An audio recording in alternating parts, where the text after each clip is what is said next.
안녕하세요. 혼자 공부하는 자바스크립트 40강입니다. 오늘 강의에서는 311페이지에 있는 문서 객체 가져오기 부분에 대해서 살펴보도록 하겠습니다. 일단 지난 강의에서 살펴보았던 라이브 서버를 실행을 해서 실행 결과를 실시간으로 알아보도록 하겠고요. 지난번 강의에서 설명했던 돔 컨텐트 로디드라는 이벤트를 만들어 두고 여기서부터 시작하도록 하겠습니다. 우리가 자바스크립트 코드 내에서 도큐먼트라는 객체를 활용을 하면 HTML 문서 내부에 있는 특정한 태그에 접근을 할 수 있습니다. 예를 들어서 document.head를 입력을 하면 head 태그에 접근을 할 수 있고요. document.body를 입력을 하면 body 태그에 접근할 수 있습니다. 하지만 우리가 일반적으로 이 head 태그와 body 태그를 조작할 일은 없고 body 태그 내부에 있는 h1 태그라든지 하는 다른 태그들을 조작을 해야 하는 경우가 많은데요. 이렇게 다른 태그를 자바스크립트로 조작하기 위해서는 일단 태그를 읽어드려야 합니다. 이 태그를 읽어드릴 때는 document.querySelector라는 메서드를 활용을 하게 되는데요. 이 메서드의 매개 변수에다가 선택하고자 하는 태그, 요소를 선택할 수 있는 선택자를 입력을 하게 되면 그 태그를 읽어드릴 수 있습니다. 이 선택자와 관련된 내용은 CSS에서 자세하게 다루게 되는데요. 우리 강의에서는 간단하게 태그 선택자, ID 선택자, 클래스 선택자, 속성 선택자, 후손 선택자만 알아보도록 하겠습니다. 일단 태그 선택자라는 것은 태그의 이름을 활용을 해서 태그를 선택할 수 있는 선택자를 의미합니다. 그래서 h1 태그라고 하면 h1을 직접적으로 입력을 해주시면 됩니다. 이렇게 읽어드리게 되면 h1 태그를 가져올 수 있게 되고요. 이 녀석을 변수에 넣게 되면 이 녀석을 활용할 수 있게 됩니다. 이제 이 h1을 조작을 하는 방법은 이후에 배우겠지만 간단하게 지금 스타일이라는 속성의 컬러를 변경을 해보도록 하겠는데요. 이렇게 스타일의 컬러를 변경을 하게 되면 스타일 시트에서 컬러 속성을 지정을 한 것처럼 태그의 색상이 붉은색으로 변경이 됩니다.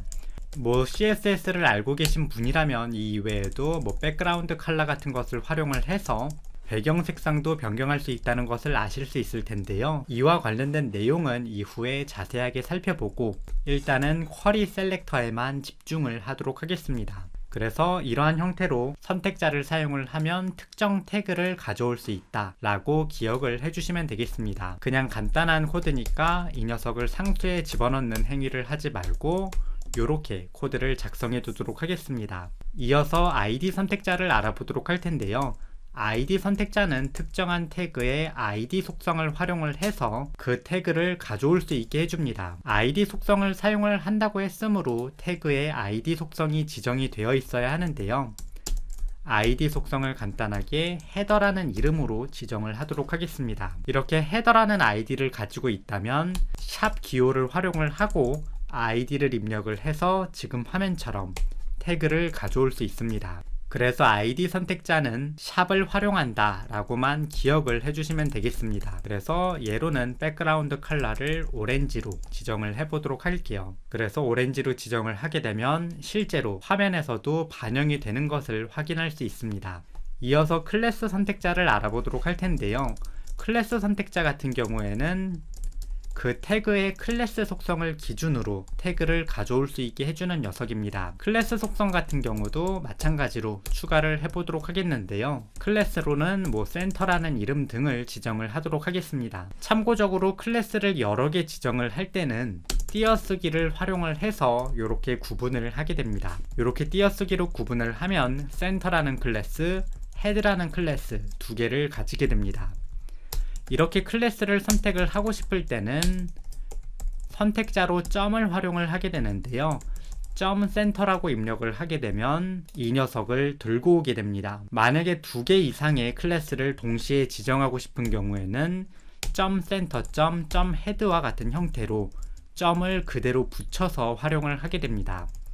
띄어쓰기를 활용을 하면 전혀 다른 의미이기 때문에 붙여서 입력을 해야 한다라고 기억을 해주시면 좋겠습니다. 그래서 이번에는 이 녀석의 스타일 속성에 텍스트 얼라인먼트를 센터로 지정을 해보도록 하겠습니다. 이렇게 지정을 하게 되면 텍스트가 가운데로 정렬되는 것을 확인할 수 있습니다. 이어서 속성 선택자를 살펴보도록 할 텐데요.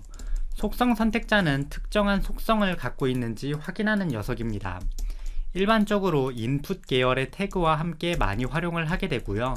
인풋에서 예를 들어 타입을 텍스트로 지정을 했다라고 해보겠습니다. 이렇게 만든 입력 양식이 있다면 저 녀석에게 접근을 할 때 document.querySelector 당연히 인풋 태그가 하나이기 때문에 태그로 선택자로도 접근을 할 수 있겠지만 타입으로 접근을 한다면 지금 화면처럼 꺾은 괄호를 활용을 해서 속성의 이름을 지정을 한 뒤에 값을 지정을 해줍니다. 이 속성 선택자는 사실 이렇게 작성하는 것도 의미를 갖고요.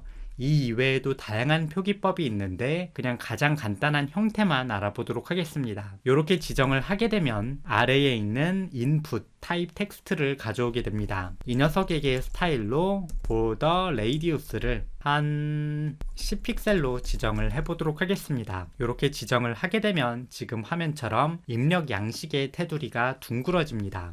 지정을 한 녀석과 안 한 녀석을 비교를 해보게 되면 간단하게 아래쪽에 태그를 하나 더 만들어 볼 텐데요. 이렇게 차이가 발생합니다. 마지막으로 후손 선택자 같은 경우에는 무슨 태그 아래에 있는 무슨 태그를 선택을 할 때 활용을 하게 되는데요. 예를 들어서 document.querySelector에 body 아래에 모든 인풋을 잡아라 라고 하게 되면 body 안에 있는 모든 인풋 태그를 잡게 됩니다. 현재는 사실 모든 태그가 body 안에 들어있기 때문에 이러한 표현을 사용할 필요는 없는데요. 그냥 후손 선택자가 뭔지 알아보기 위해서 이러한 표현을 활용을 해보도록 하겠습니다.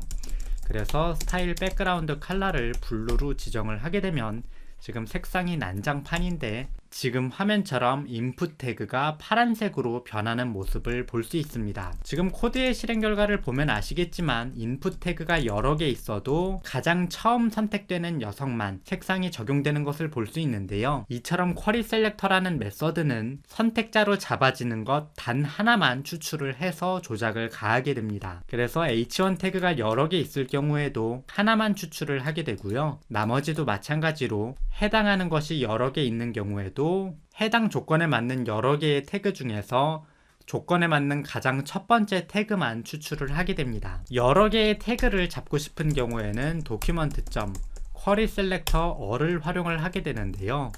이 녀석도 마찬가지로 선택자를 넣게 되는데 이 녀석은 태그를 여러 개 집어서 추출을 해줍니다.